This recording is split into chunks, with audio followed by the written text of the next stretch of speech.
સરકારી ગોડાઉન ખાતે ખાલી ટ્રકમાં લાગી આગ। મોડી રાત્રે શોર્ટ સર્કિટના કારણે ગોડાઉનમાં ઉભેલી ટ્રકમાં આગ લાગતા અફરાતફરી। ગોડાઉન મેનેજર સહિત ફાયરની ટીમે ટ્રકની આગ ઉપર મેળવ્યો કાબુ। ખાલી ટ્રક હોવાથી સરકારી અનાજનો જથ્થો સુરક્ષિત। India 24 news Bhabar.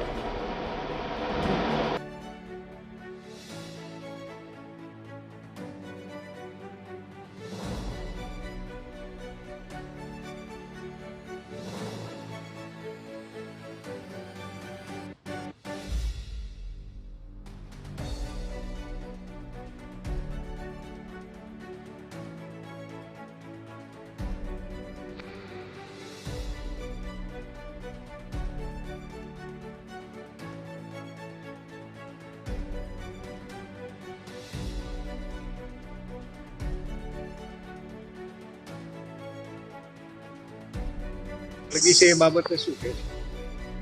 જો કે ગાડી અહીંયા રાત્રે ખાલી પડી હતી અને એમાં 11 સવા 11 જેવો વાયરિંગના શોર્ટ સર્કિટના કારણે આગ લાગેલ છે અને બિલકુલ સરકારી અનાજ કે કોઈ પણ પ્રકારનું કોઈ નુકસાન થયેલ નહીં, ફક્ત ગાડીનું નુકસાન છે। આગને કઈ રીતે બુઝાવવામાં આવે?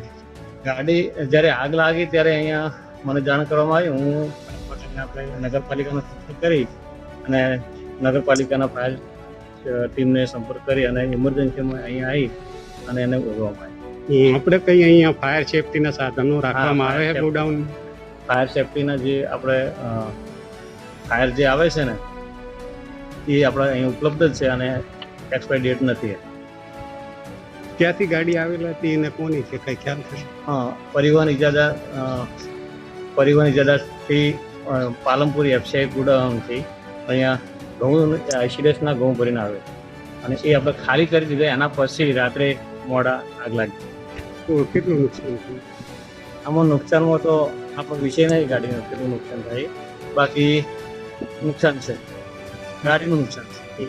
તંત્રને જાણ કરી આપના ઉપરી હતી? હા, રાત્રે પરિવહન ઇજાદાર શ્રી પણ અહીંયા હાજર હતા અને મતલબ અધિકારીને જાણ કરેલી છે, મામલતદાર સાહેબને, ડીએસએમ સાહેબને બધાને જાણ કરી દીધેલ છે। બાકી ગોડાઉનના સરકારી અનાજને કોઈ નુકસાન નથી, ફક્ત ને ફક્ત ખાલી ગાડીને નુકસાન। આપનું નામ ને ડીસી ઠાકોર, ગોડાઉન મેનેજર, બાપ।